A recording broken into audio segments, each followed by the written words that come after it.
I watched something, or I think it was 2 days ago, the former Budget and Appropriations Committee Chair of the National Assembly. I think he was addressing himself to quite a number of issues, and I began to appreciate that no wonder we have the challenges that we have.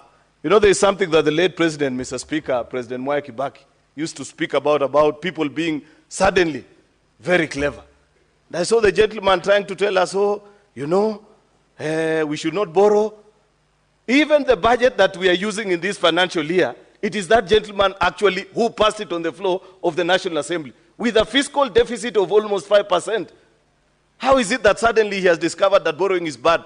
This House has been pushing and insisting. Read, Mr. Speaker, our BSP reports for the last 10 years. Senate has always maintained that don't have a fiscal deficit of above 3.3%, including the report that we passed here. As Senate, we have been quite clear on these things. Our colleagues who have been on the other side, on the National Assembly, cannot be the ones that are lecturing the country at this particular time and telling us, oh, you don't need to do this, we have borrowed this much. We have borrowed because, you know, you passed a budget that has a deficit of close to 1 trillion shillings. And there is no other way of meeting it, Mr. Speaker. Therefore, much as we want to have this conversation, it cannot be that because you are no longer wanted by your colleagues, Mr. Speaker, that you suddenly now want to talk down on everybody and tell us, oh, this and that is not right. I don't know, we are being told NSSF should not do this or the other. Mr. Speaker, you know, I found even that to be extremely ignorant. You know for a fact that here in Nairobi, just a kilometer from where we are gathering, NSSF of Tanzania are putting up an investment, I think, of close to 40 billion Kenya shillings because pension funds all over are looking for opportunities to invest. The problem with us as a country is that we think that it is the work of NSSF to only build houses and sell to citizens. Therefore, no wonder our pension scheme has never grown. A small country, a country with a smaller economy like Uganda, has a bigger pension fund than ours because of innovativeness in their thoughts, Mr. Speaker. And I saw this gentleman telling us, oh, don't build roads, don't do this or the other. Do people know, for example, that this expressway is built by savings from other pensioners in China who today, when we use the expressway, earn from us? Then you are telling us that our own cannot invest when opportunities come? Spare us this kind of lectures, Mr. Speaker. You know, Mr. Speaker, we have to be bold in our decision making and ensure that we are honest and truthful to the country, even as we have conversations about what is it that we can do about our economy. The last thing, Mr. Speaker, even on the securitization of roads, and I want to challenge you members. If you go to the Ministry of Roads and Transport today, there is a gentleman who's the Minister for Roads, C.S. Davis Chirchir. On his dashboard, he is able to show you the investment that has been done by the 3 road agencies in this country. If that thing does not make you boil when you look at it, and I think I'll ask that document be tabled here in Parliament one day.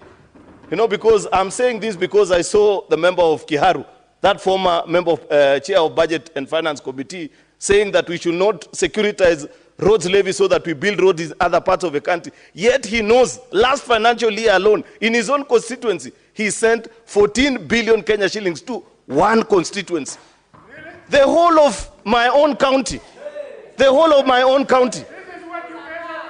has hardly, you know, then somebody tells us, oh, don't securitize.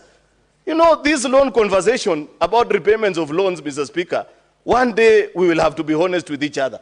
You know, when I tell my people of Kericho that the reason you can't have sufficient development is because you are repaying loans, they ask you, loans for what?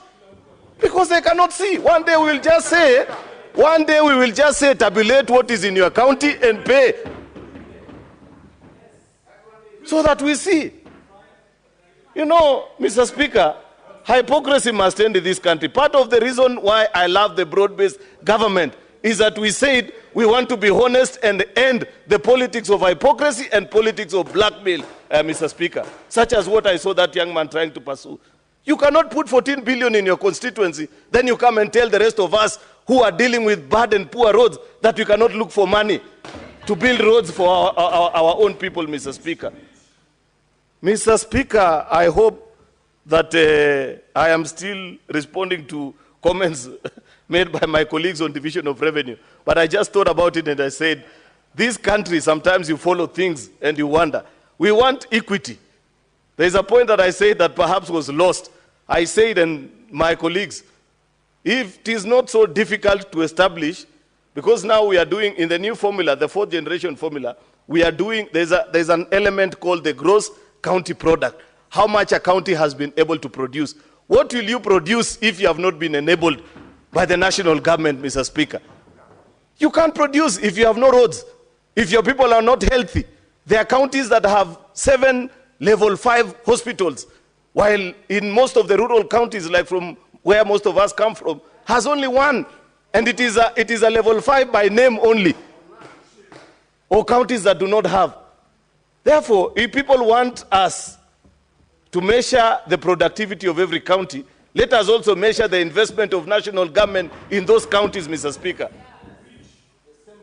So that we are able to know that we have put 100 billion in county X, and therefore we expect a return factor of this much. If the investment by national government is 1 billion in my county, they should not expect anything, Mr. Speaker. Therefore, Mr. Speaker, this is a moment that we have to be honest and sincere with each other.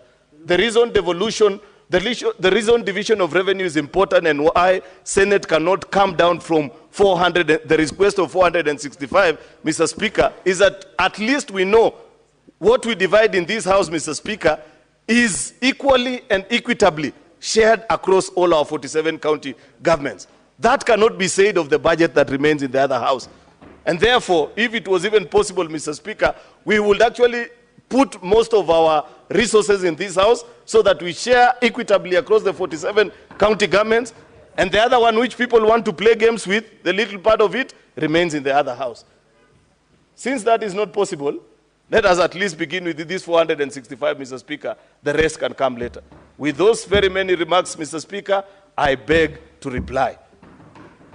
Finally, Mr. Speaker, in accordance to Standing Order number 66(1), unless the whips, Senator Sifuna and Boni, can tell me that we can raise the numbers to pass this division of revenue, I don't think we have sufficient. Therefore, Mr. Speaker, in accordance to Standing Order 66(3), I want to request. they have already told me, Mr. Speaker, that it is not possible to raise 24 delegations on a Thursday afternoon.